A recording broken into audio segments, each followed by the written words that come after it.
Hello there, everybody. Sorry I'm getting to you a little late. I've been kind of putting this off just because I've had a bunch of school stuff going on and working on the start of Season 3 of Chadwick Jones and all that nice stuff.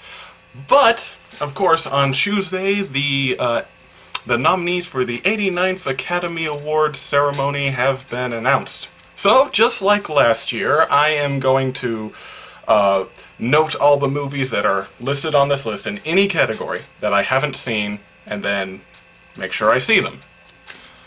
Now, last year wasn't that great a year for movies, but it was a pretty damn good year for me. I shattered my record. I saw 137 individual films, which is ludicrous. Actually, it was 135 because two of them on my playlist are a joke, but 135 films, that's amazing. Which amounts to me seeing, I calculated, 40% of the movies on this list. Now bear in mind that isn't, that isn't because, like, in order to see all of them is an impossible task that nobody could ever achieve. It's more, I only go to my one specific theater that doesn't normally show limited releases. It's very much a theater right next to a community college. They show everything that's popular. So 40% isn't that bad. And in fact, I did see 60% of all the categories. So for instance, there's movies like Tana, which only got one, and like one nomination for one thing. And then there's movies like La La Land, which got about 13. So it kind of balances out to where I saw enough movies to understand 60% of the nominations. But of course that is not enough. I gotta see every single one. So I am going to read off a short list of all the movies I need to see in order to catch up. Are you ready? Hell or High Water, Lion, Captain Fantastic, Ellie, Loving, Jackie, Florence Foster Jenkins, Nocturnal Animals, My Life as a Corgay, or My Life as a Zucchini, The Red Turtle, Fire at Sea, I Am Not Your Negro, Life Animated, OJ Made in America, which is 7.5 hours. It's a mini-series. Very unusual for it to be nominated, but so good for that. God, that is going to take up so much of my time, though. 13th, which I have just been watching. I've already started watching the movies on this list. I'm about a half hour into it, and it seems pretty good so far. All of the documentary shorts, including Extremis, 4.1 Miles, Joe's Violin, Wantani, My Homeland, and The White Helmets, Land of Mine, A Man Called Ove, The Salesman, Tana, Tony Erdmann. One of the songs, I saw literally the other four, but it probably helps that one movie was nominated for 2. I'll get to it. All of the short live-action films, Animus Interviewis, La Femme de la TGV, et la TGV, Silent Nights, Sing, not that Sing, it's a different Sing, this is a live-action short film, and Timecode. All of the animated short films, including Blind Vaisha, Borrowed Time, Pear, Cider, and Cigarettes, Pearl, and Paper. A lot of P's in this one. Pear, Cider, and Cigarettes, Pearl, and Paper. And the other two are B's. What a strange coincidence. The Lobster, which I am not looking forward to, 20th Century Women, and Silence. So, rest assured, before I made this video, I have been, like, dedicating some time to this. As I said, I'm beginning to watch, As I said, I'm beginning to watch 13th because that's on Netflix. And I also watched that One Last Song because that's literally 3 minutes.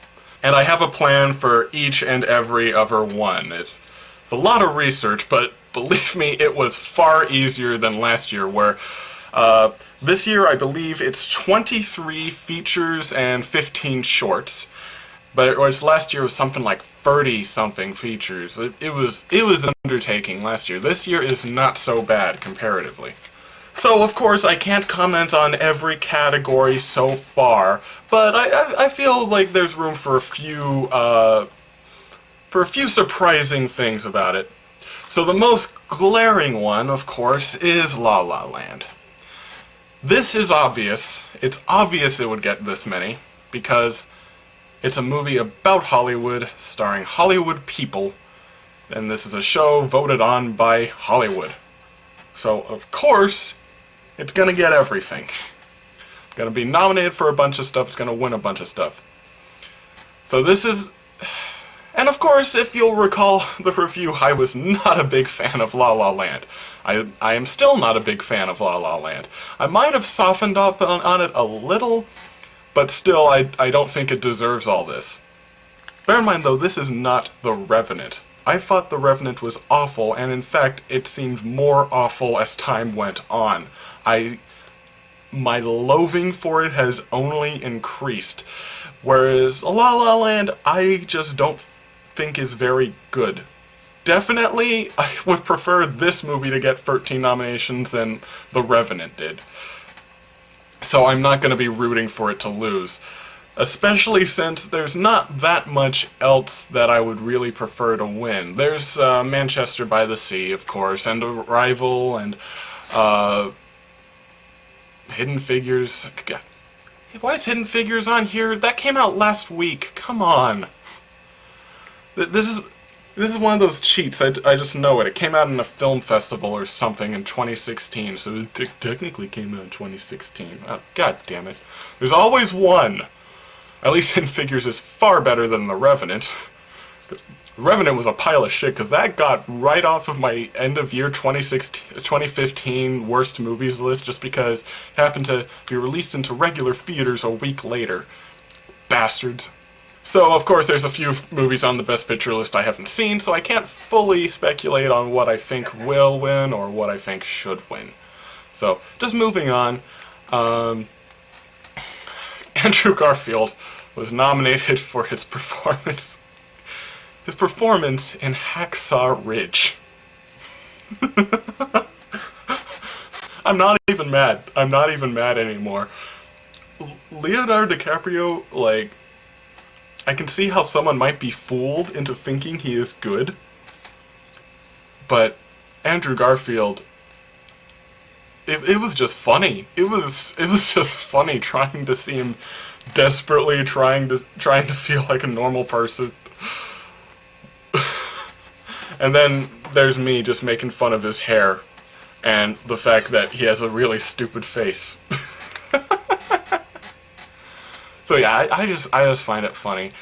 He most likely won't win because Ryan Gosling in La La Land was there.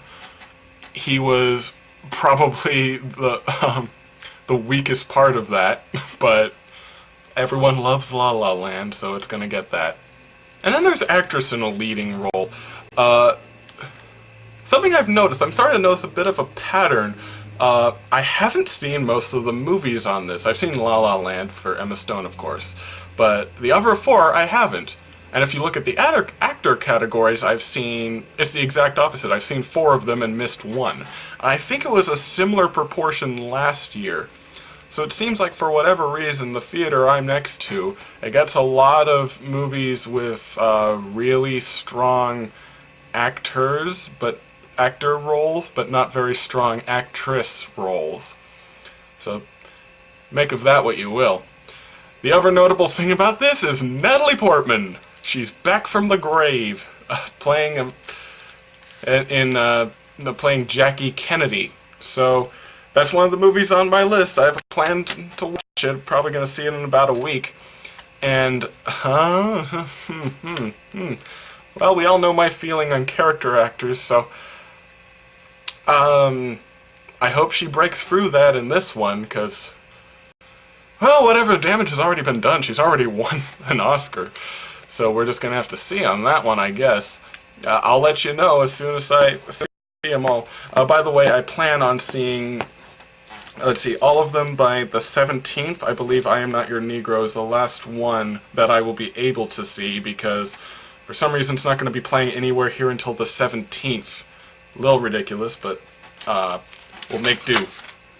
And of course, my favorite film from last year, Kubo and the Two Strings, has been nominated for 2 separate categories. Wow! And it will probably win neither. Like, I guess in visual effects it has a chance, but and it is unusual that, like, an animated film will get visual effects. I suppose that's because of, it's a stop-motion thing, that they technically can count it in under that. And besides, most of the other movies, like Doctor Strange, are practically a cartoon anyway. But still, visual effects is... I guess it's a step. I mean, it's an animated movie that hasn't been constrained to the animated feature category, but still, it's not exactly high praise to put it into visual effects, which is pretty much where they place all the action films, because people don't like watching us. We only have art movies, so let's have all the action blockbusters into this category. So, progress, I guess. But then there's the animated feature one, which, I haven't seen 2 of the movies on here, so I guess I can't say it should definitely win, but it should most likely definitely win. I know that the Red Turtle is a Studio Ghibli one, so maybe that'll be a contender, but Kubo is something else. I'm not sure it can beat it. But hey, we all know who's gonna win anyway. It's gonna be Zootopia, of course.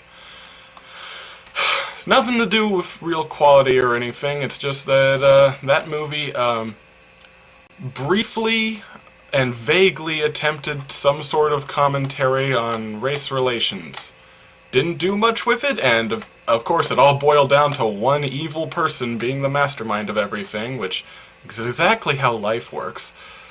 But still, the very fact that it attempted it, and it doesn't help that it's hurt that it's Disney, it's gonna win. I'd much prefer Moana or Kubo and the Two Strings. Moana's the only one that would have any kind of chance, because it's also Disney. But, yeah, still, I was not impressed by Zootopia, and I do not feel it deserves as much praise as it's gotten. I mean, I am glad for the attempt, but it could have used a little more grit. I did see this, I saw this, like, behind-the-scenes thing that was an alternate kind of story for the movie, or at least an alternate way of viewing the premise, where all the predators in the they are basically forced to wear these shock collars or something when they reach a certain age, and this is, of course, is like to prevent them from eating people or something, and that is far more striking, far more memorable. Honestly, a much better idea than anything I saw in the regular Zootopia. And if that was actually in the movie, I'd probably love it a lot more, just for the balls of that, and just for how striking an image that is, and how, like, yeah, this stuff, this is horrible stuff. Like, but instead, the regular movie, it just kind of softens everything, and everything's solved in a day, and it annoys me. It really does. Anyway, not too much more to talk about there. Unlike last year, as I said, last year was a great year for me. I did happen to see all the movies in a few select categories, like directing. I saw all the movies in the directing category: Arrival, Hacksaw Ridge, La La Land, Manchester by the Sea, and Moonlight. Off the top of my head, probably Moonlight would get my vote on that, but I'd have to put a little more deep thought into this. This is more just a first impressions thing. Once I actually get to the predictions video, I'm going to put a lot more thought into who I think will win and who I think should win, but just off the top of my head, I remember Moonlight having some pretty striking imagery in there, and that would probably get my vote. And now the same thing for film editing, which has practically the same movies in it.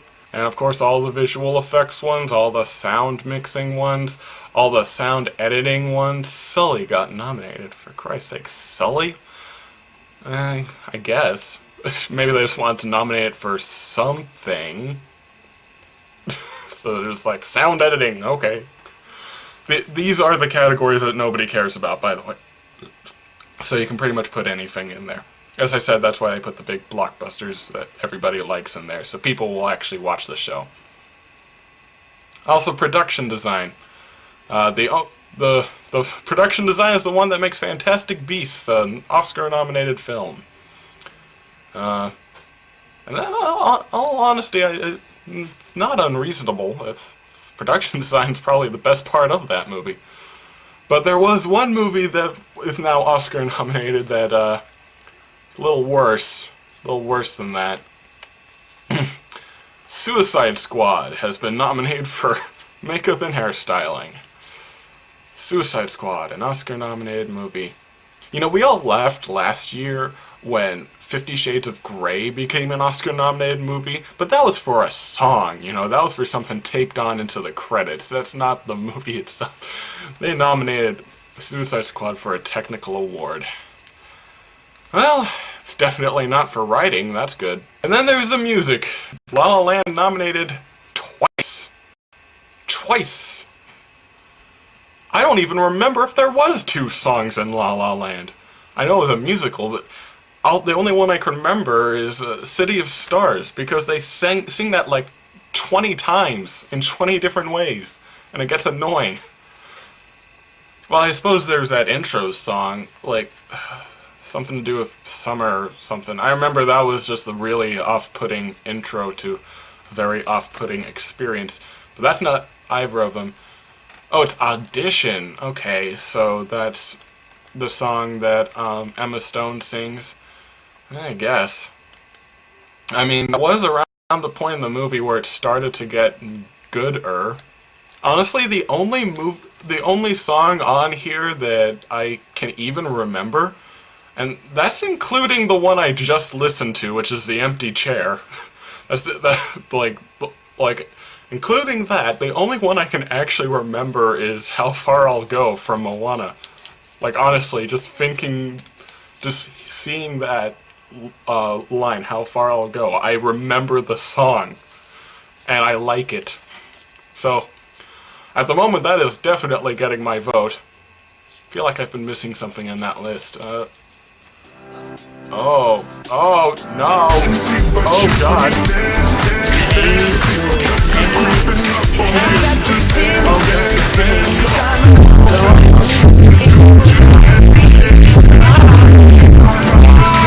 So yeah, those are all my first impressions for everything in here, so, definitely, I